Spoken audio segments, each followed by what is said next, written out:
आने वाले इलेक्शन में आपका आशीर्वाद मोदी जी को चाहिए और मोदी जी के साथ रहने के लिए मेरा भी चाहिए। हमारे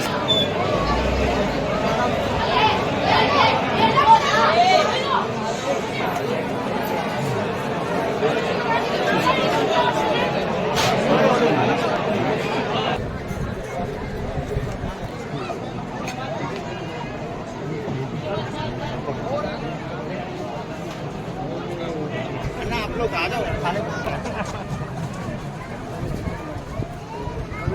मोदी साहब खुद भी ऐसा बताते हैं कि जब आप यहाँ पे आते हैं परिवार के हिसाब से आते हैं प्राइम मिनिस्टर